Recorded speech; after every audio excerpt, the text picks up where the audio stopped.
রুই মাছের মাথা দিয়ে আজকে মুড়ি ঘন্ট রান্না করব। সেই জন্য আমি কতগুলো নিয়ে নিয়েছি হচ্ছে মুগ ডাল। আর মুড়ি ঘন্ট মানেই কিন্তু মুগের ডাল অবশ্যই লাগবে। তো মুগ ডালগুলো আমি একটু হালকা ভেজে নিব। আর মুগ ডাল দিয়ে কোনো কিছু রান্না করতে হলেই কিন্তু মুগ ডালটা একটু ভেজে নিতে হয়। কারণ হচ্ছে মুগ ডালটা ভাজার পরে কিন্তু মুগ ডালের যে একটা দারুণ স্মেল আছে সেই স্মেলটা ছড়ায়। তো মুগ ডালের যে কোনো কিছু রান্নায় করি না কেন আমি মুগ ডালটা এভাবে হালকা ভেজে নিই। আর ভেজে নিয়ে সাথে সাথে এই গরম অবস্থাতে আমি এখানে পানি দিয়ে দিই। পানিটা কাঁচা পানি দিলেও চলবে, আর যদি গরম পানি দেন তাহলে তো কথাই থাকবে না। আর এই ডালটা আমি এখন কিছুক্ষণ ভিজিয়ে রাখবো, বলতে গেলে 10 থেকে 15 মিনিটের মতো ভিজিয়ে তারপরে ধুয়ে ফেলবো। আর এইদিকে দেখেন নিয়ে নিয়েছে একদম মাছের মাথা, মানে যেটাকে মুড়ো বলে।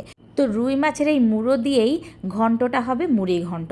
তো মাছের মাথাটা এখন কেটে কুটে নিয়ে একেবারে হলুদ লবণ আর একটু হালকা মরিচের গুঁড়া দিয়ে মাখিয়ে রেখেছি। এটা এখন ভাজবো। ভাজার জন্য ফ্রাই প্যানে একদম তেল দিয়ে দিয়েছি, ভালো করে গরম করে নিয়ে মাছের মাথাগুলো কিন্তু এভাবে টুকরা টুকরা করে আমি পিস করে নিয়েছি। আর এইভাবে টুকরো টুকরো করে পিস করে যেই মুড়ি ঘন্টটা আমি করব সেটার কিন্তু ফ্লেভার অসম্ভব দারুণ হয়। আর এই মুড়ি ঘন্টটা কিন্তু অনেক বেশি মজা করে সবাই খায়। আমার ছেলে মেয়ে কিন্তু এই মুড়ি ঘন্টটা খায়। বাচ্চারা কিন্তু সচরাচর এই টাইপের খাবার খেতে চায় না, বাট আমার ছেলে মেয়ে খায়, কারণ এটার স্পেশালিটি হচ্ছে আমি একটু স্পেশালভাবে এভাবে রান্না করি। তো মাছের মাথাগুলো কিন্তু একদম দেখলেন খুব সুন্দর করে একদম লাল লাল করে ভেজে নিয়েছি। একেবারে খুব একটা কড়া করিনি, আবার একেবারে নর্মালও করিনি।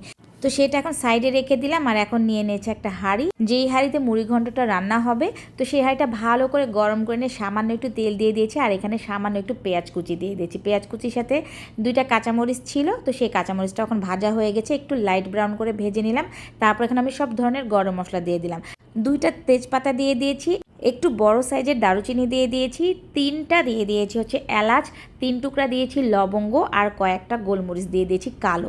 তারপর লবণ দিয়ে দিলাম। আর এখানে 1 চা চামচের মতো হচ্ছে আদা বাটা দিয়ে দিয়েছি, 1 চা চামচের মতো রসুন বাটা দিয়েছি। সব মশলা একটু হালকা তেলে এইভাবে ভেজে নিলাম, বলতে গেলে প্রায় 1 মিনিটেরও একটু কম হবে। তারপর এখানে একেবারে 1 কাপ গরম পানি দিয়ে দিলাম আমি। তারপরে একেবারে পরিমাণ মতো হলুদের গুঁড়া দিয়েছি, মরিচের গুঁড়া দিয়ে দিয়েছি, একটু জিরার গুঁড়া দিয়ে দিয়েছি, সামান্য একটু ধনিয়া গুঁড়া দিয়ে দিয়েছি। ব্যাস, মশলা মোটামুটি এখন দেওয়া হয়ে গেছে। এই মশলাটা কষাতে থাকবো, আর কষাতে কষাতে এর মধ্যে দিয়ে দেবো হচ্ছে একটু টমেটো। তো আমি বাসাতে সবসময় টমেটোগুলো এভাবে সিদ্ধ করে একদম ডিপ ফ্রিজে রেখে দিই, তো সেই টমেটো দিয়ে দিয়েছি।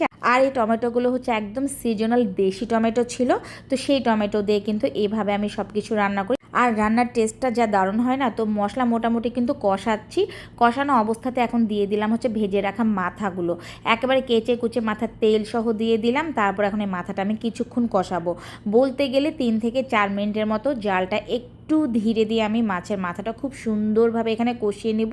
তো সেই কারণে আমি এখানে একটু সামান্য গরম পানি দিয়ে দিয়েছি, যেন মাছের মাথাটা ভালোভাবে কষানো হয়।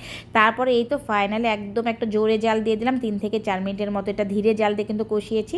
এখন ঢাকনাটা খুলে জোরে একটা জাল দিয়ে ভালোভাবে মাথা মশলা কষানো হয়ে গেছে। তারপরে এখন এর মধ্যে ছেড়ে দেবো হচ্ছে ভেজে নেওয়া সেই মুগ ডালগুলো। আর মুগ ডালগুলো প্রায় 10 থেকে 12 মিনিটের মতো কিন্তু আমি ভিজিয়ে রেখেছিলাম। তারপরে এটা ধুয়ে একেবারে ঝাঁকাতে পানি ঝরাতে দিয়ে দিয়েছিলাম। ব্যাস, এখন ডাল দিয়ে খুব সুন্দর মতো এটা কষাবো। এই ক্ষেত্রে কিন্তু জালটা একটু ধীরে দিয়ে রেখেছি, নাহলে কিন্তু ডালগুলো লেগে যেতে পারে, আর ডালগুলো লেগে গেলে কিন্তু ফ্লেভারটা নষ্ট হয়ে যাবে। প্রায় 3 থেকে 4 মিনিটের মতো আমি খুব সুন্দরভাবে একদম কষিয়ে নিলাম। তারপরে এখানে একেবারে ফাইনালি আমি প্রায় 2.5 কাপের মতো গরম পানি দিয়ে দেবো। মুগ ডাল হতে কিন্তু খুব একটা বেশি সময় লাগে না, কারণ মুগ ডাল খুবই দ্রুত সিদ্ধ হয়ে যায়, তার উপরে কিন্তু এটা ভেজানো ছিল।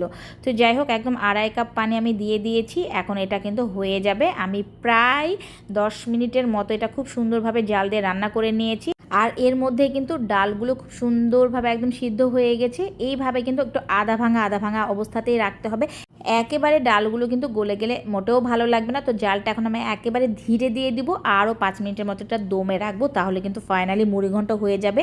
আর দমে দিতে দিব অবশ্যই আমি পেঁয়াজ বেরেস্তা দিয়ে।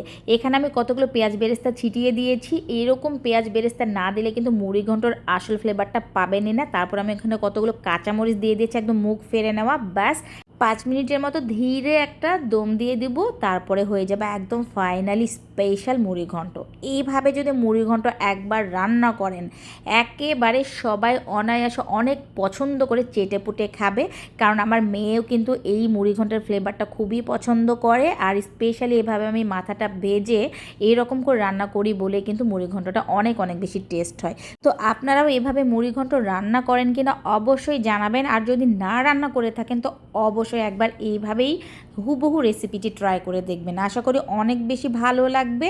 আর যদি ভালো লেগে থাকে রেসিপিটি একটু শেয়ার করে দিবেন প্লিজ। আর আমার পেজটিকে যদি এখনও ফলো না করে থাকেন তো অবশ্যই ফলো করবেন।